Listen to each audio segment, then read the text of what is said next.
Hi guys, welcome back to my YouTube channel. Babe, remove that cap. You want to be sounding like Yoruba. You are Igbo.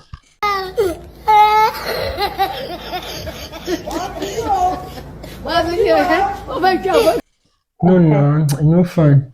This one give me power. How you go? How did they know that you are Akwa Ibom like this? Forget. Me now see now.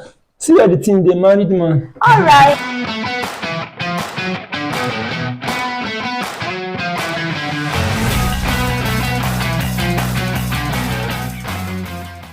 Hi guys, welcome to my YouTube channel. Thank you so very much for tuning in. If you are seeing this video for the first time, I'm Tolu of God. Welcome to my YouTube channel. And as you can see, I'm not here alone. I'm here with my lovely husband. Hi, hello everyone. I am Inemesit Godfrey. Yeah. I'm a husband. Yeah, so that's my husband, and we are the what? The Ghanaians couple. Yeah, we are the Ghanaians couple. So today we are talking about intermarriage. I am Yoruba and my husband is Akwa Ibom. While we were dating, we dated for 6 years. We married at that 60 years back. Yes. So a couple of people asked me this question that, are you sure your parents are going to accept that you are dating an Akwa Ibom man? Are you sure that this thing is going to work out? And I'm sure that the same will go with him. But for me, was I sure? I am not 100% sure. But I don't know. I've always wanted to marry someone outside my tribe. Even though my parents was like, he's Yoruba, he's Yoruba, he's Yoruba. So I was like, nah, I don't want you. I'm tired of Yoruba. Let's try something different. Let us spice it up. I don't want Yoruba demon in my life. Let me look for Akwa Ibom angel. That's just on the lighter more note. So we have Yoruba angels. Forget, my brothers are Yoruba angels anyway. It's okay. So my friends are Yoruba angels. So anyway, and the question is always about if you will be accepted, if I will also be accepted in your family, and how will we be able to undo that? Let's start from my husband before I start it. Yes, intertribal relationship and marriage. Number one, you as the individual involved, you should know what you want. That is the first. Because I knew I was not going to marry a Yoruba man. You should know what you want. For me, before I finished my secondary school education, I had knew that it was either a Yoruba lady or a lady from Akwa Ibom. And I had been praying towards that from my secondary school days. So I'd be praying, and I told God I want to meet my wife in school. So school, which school? Yes, university. So I met her while I was running my program in the University of Ibadan, UI. The first and the best. So you should know what you want, and secondly, you should pray towards it. I prayed. I had been praying before then. Before I did meet her, I'd been praying. So when I met her, I knew that she was the one. Even though I had seen other Yoruba ladies, I had seen other ladies from Akwa Ibom, I knew that this one is the one for me. So while we were in the relationship stuff, there were wins, there were times where it was really smooth, rosy. There were times that we looked at our faces and said, we are not doing again. Absolutely. so all that time may come along. So know what you want, pray towards it. Thirdly, you should know your family standpoints. You know your family's standpoint. So when you know your family standpoint, you would be equipped to know the necessary steps and action to take. Number one, I come from a Christian background, so my parents and siblings were Christians. So we so it's the first basis was that I was going to marry a Christian, a child of God, someone from the same faith. That was not negotiable. So, and since I knew my family's standpoint on matters like this, even before I had introduced her to my family, I had been praying at the background. Prayer changes things. Prayer can make the unimaginable to come alive. So I had been praying, talking to God about us, about our relationship, and when it was time to officially introduce her to my people, it wasn't that hard. It did not come as a shock. There wasn't too much repulsion. Why? Because I had been praying and I knew what I wanted. God has gone yes, ahead. God has also gone ahead to settle some certain things that, even though dust wanted to rise up at one point or the other, even within those times that we are planning our introduction, our wedding, there was dust around, but God's will still prevailed. Yes. So know what you want, pray towards it, and take the needed step, the needed action. Importantly, understand timing also. Understand timing, because when you have prayed and you are tabling some certain things to God, you would know the right time to take some certain steps. So if you are taking the right step at the wrong time, it can cause something else. So you should also understand times and seasons. There are times where my wife, formerly back then my girlfriend, was like, you have not introduced me to your family, you don't love me, how that, what are we, last all this, that. I was like, baby girl, calm down. I know what I'm doing. Just give me some time. Let's do this one step at a time. Yes, and God helping us. Here we are, thriving to the glory of God. To the glory of God, thriving in love, in marriage, and in family. Thank you.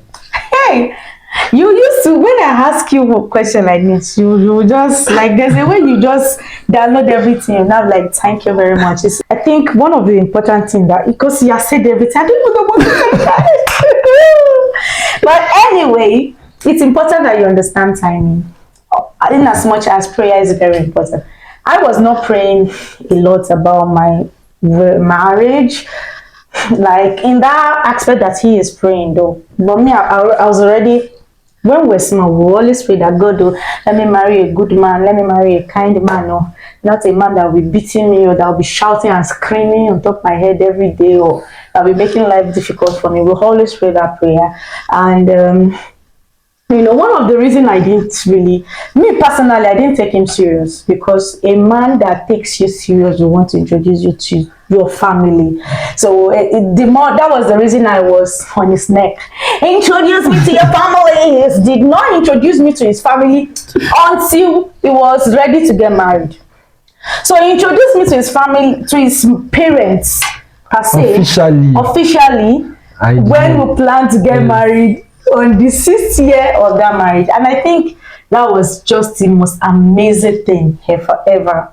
Because at that time, I thought that I wasn't taking you serious because your parents don't know me officially. But guess what? My home parents, they know him. They know him. They always ask about me from I've asked about him from me. They know him to be my boyfriend at some point. Initially, I did not introduce him as my boyfriend. I introduced him as my friend. Because that time we were still in school. Do you understand? It doesn't just make sense. We're in university, we have not even graduated. You want me to come and introduce you as my boyfriend? They will take it down. I'm not focusing on academics that is boys that I'm following. So I have to say, here is my friend. And the first day, my mommy set high on this man in front of UI. My mommy has loved him. 100%. In fact, 101%. 100.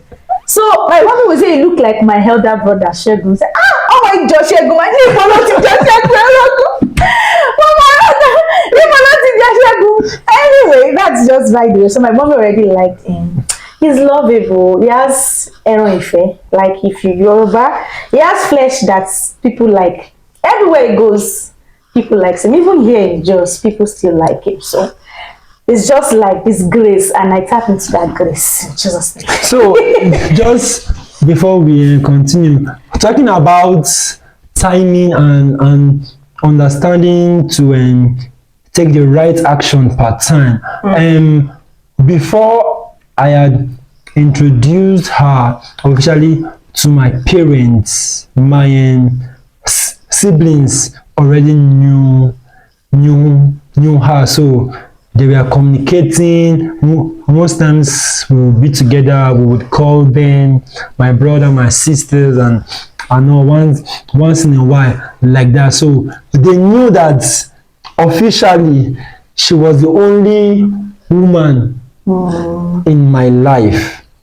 In my life. So and after then, when it was the main time, my parents had known her from the surface, especially my mom. Yes, she'll be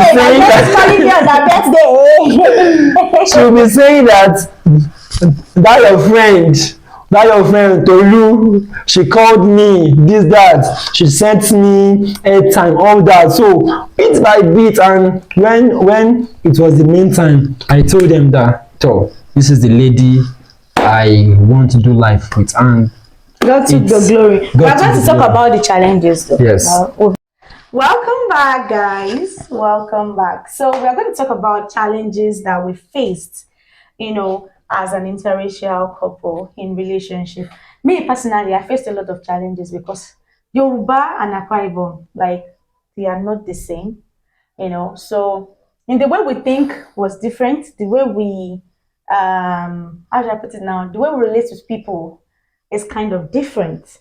And then our beliefs about some certain things, about practical, probably life principle was different. I think that's one of the issue. We had some issue in our relationship that we're going back and forth about. We had arguments, we'll fight, and I will always get angry. I remember then that my head would just be hot because why is this guy doing this way?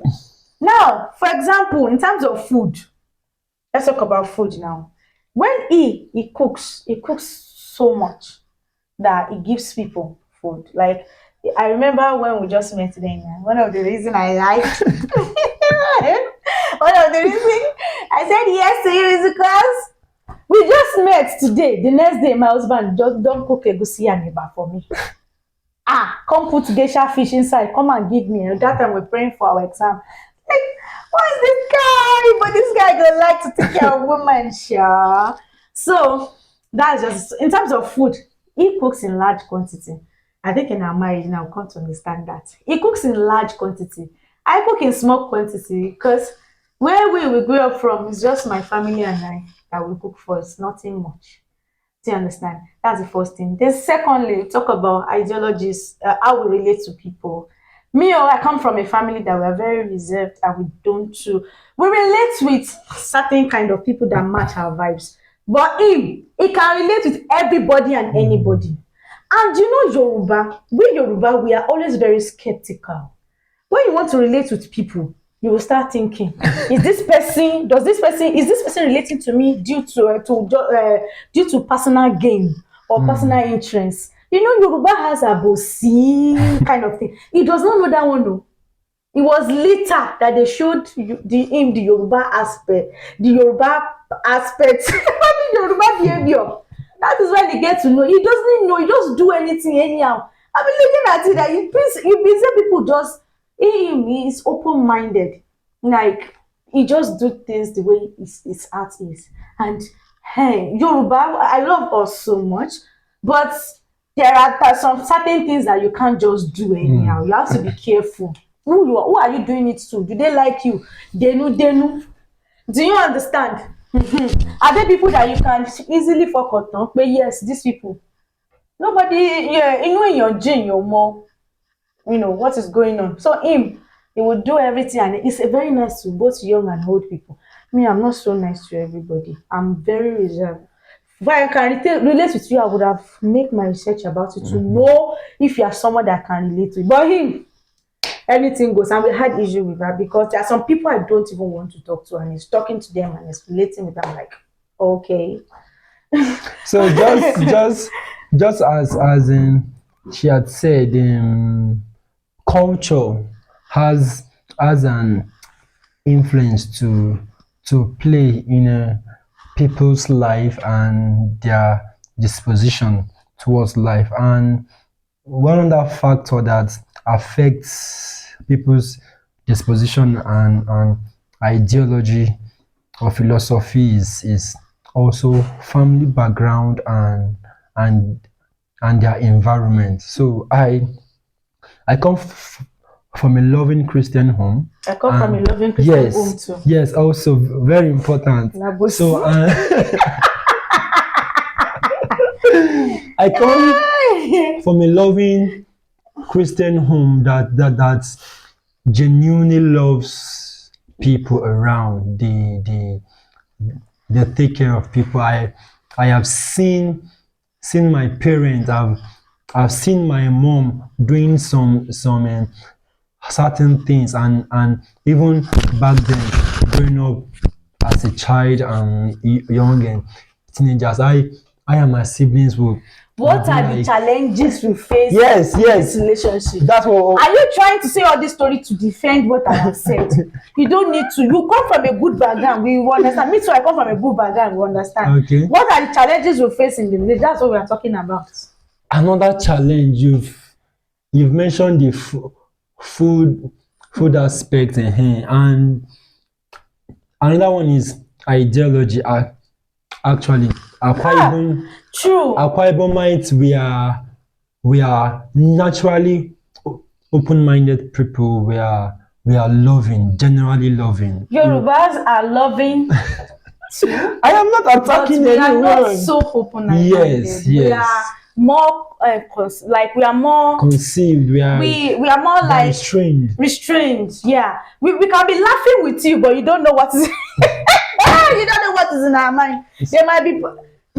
Don't let me talk. So if when you see an average Akwa Ibomites, they are loving, they are caring. So based on that also and my Christian upbringing, I was loving without any expectation. Yeah. I was loving without any form of restriction. Attachment. Yes. You know something about this love of a thing is that we had issue with that love too. The too much love is too much.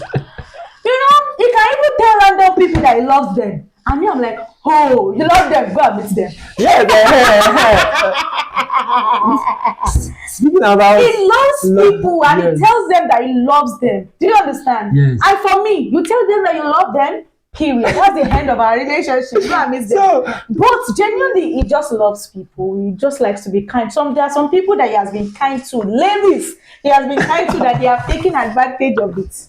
Some of them even thought he has ulterior motive to date them. He doesn't. He's just a nice person. You know all those nice guys that can just be nice effortlessly without any